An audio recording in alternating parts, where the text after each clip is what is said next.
sjans spør alle hva jeg gjør da. Jeg hitter kløden som om hverdag var en lørdag. नमस्कार दोस्तों, आप सभी को होली की हार्दिक शुभकामनाएं। और मैं चाहता हूं आप लोग सभी मेरे साथ जुड़कर इस साल भी भरपूर पैसा कमाएं।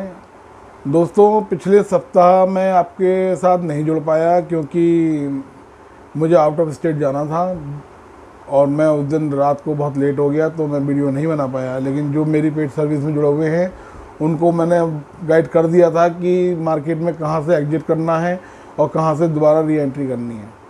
दोस्तों, आपने पिछली वीडियो में मेरे देखा होगा, मैंने आपको 2 स्टॉक रेकमेंड करे थे और निफ्टी में एक स्टॉप लॉस दिया था। दोस्तों, मेरा स्टॉप लॉस कटने के बाद कितनी बड़ी गिरावट आती है ये आप देख चुके हैं। दोस्तों, 750 पे मैंने आपसे एग्जिट के एसएल बता दिया था कि एसएल कर देना, और वहाँ से लगभग 250 पॉइंट तक 14,250 तक निफ्टी पहुँची। और इस बीच में प्राइस स्टॉकों में बहुत ज़्यादा गिरे। लेकिन दोस्तों, मैंने जो आपको 2 स्टॉक बताए थे उसमें भरपूर चाल भी रही शुरू के 2 दिनों में। और उसके बाद जैसे मैंने आपसे कहा था कि आपका प्रॉफिट आता है तो उसको बुक करें, और मैं उन स्टॉकों में निकल चुका था और मैंने अपने साथ जिनसे जो लोग मेरे साथ जुड़े हुए थे उनको भी मैंने एग्जिट करा दिया था और दोबारा फिर उनको री एंट्री करा दी।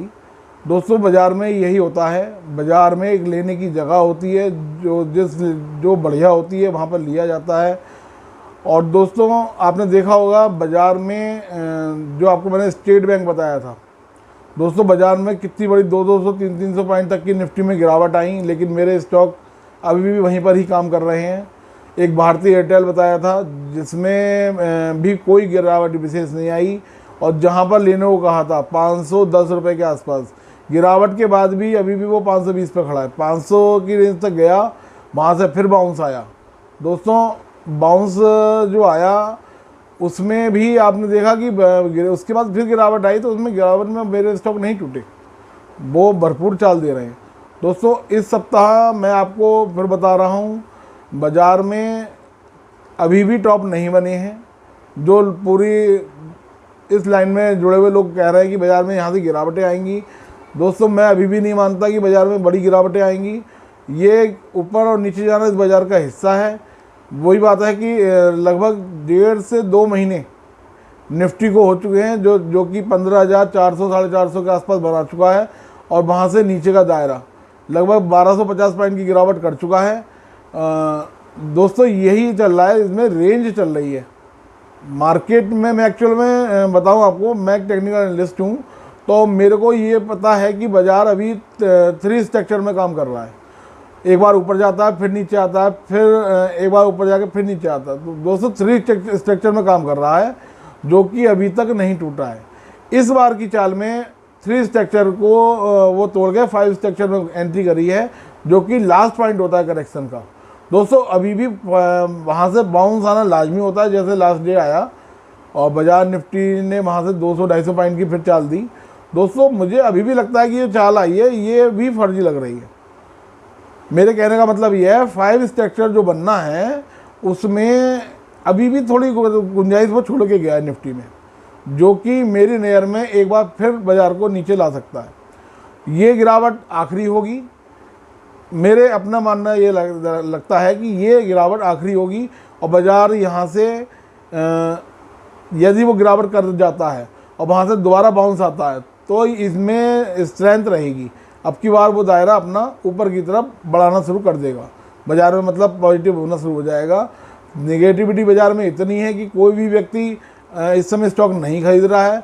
दोस्तों, हमेशा याद रखना, जब बाज़ार में बहुत ज़्यादा गिरावटें होती हैं वहीं पर माल खरीदा जाता है। और जनरल पब्लिक करती क्या है कि जब बाज़ार में 200-300 पॉइंट गिरती है तो पब्लिक अपना माल बेच जाती है, उल्टा मध्य में लेने की जगह पर अपना माल ही बेच जाती है।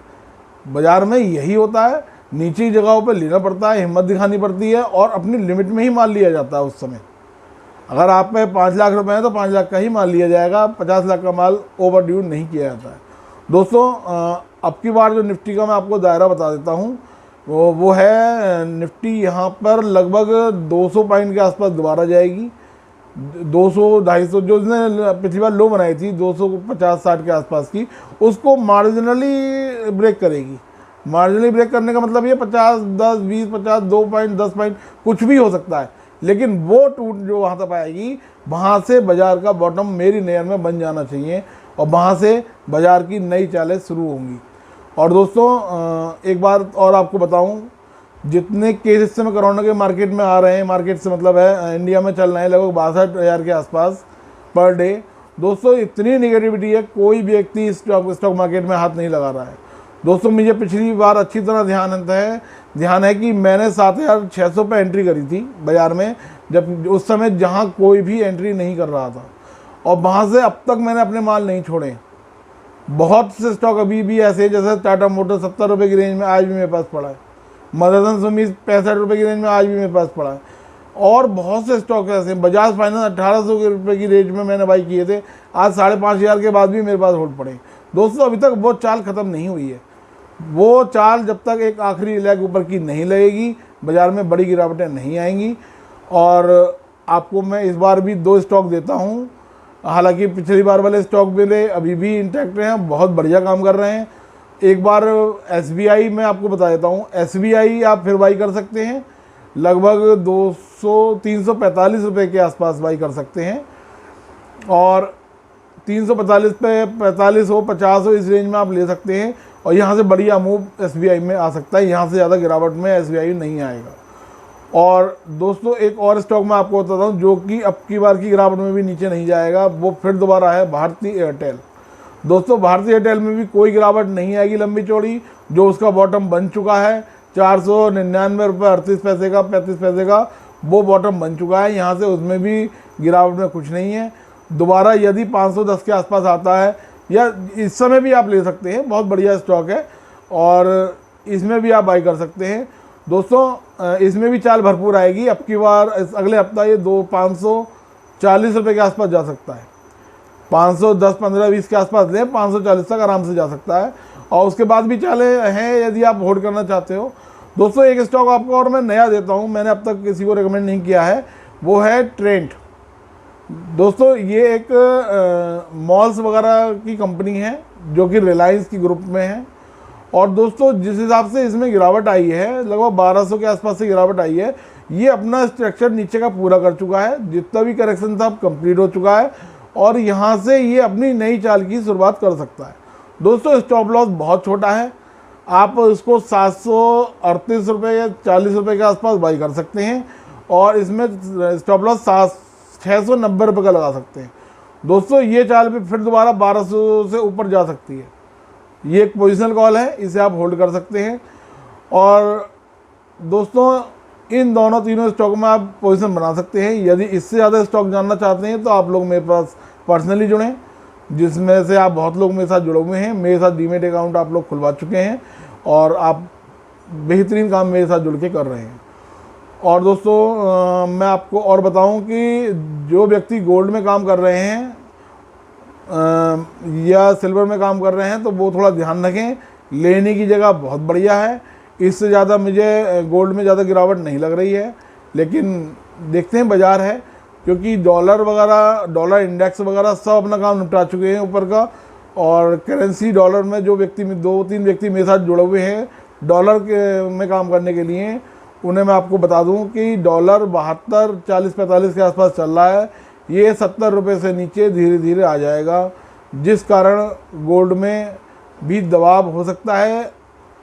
और डॉलर इंडेक्स 93 चल रहा है, जिस कारण रेंज बाउंड हो सकता है, मैं मना नहीं कर रहा, लेकिन जगह बहुत बढ़िया है बाई करने की गोल्ड की। गोल्ड आप भरपूर तरीके से काम कर सकते हैं, बस रिस्क अपना है, ध्यान रखना। ये लेने की जगह बहुत बढ़िया लग रही है।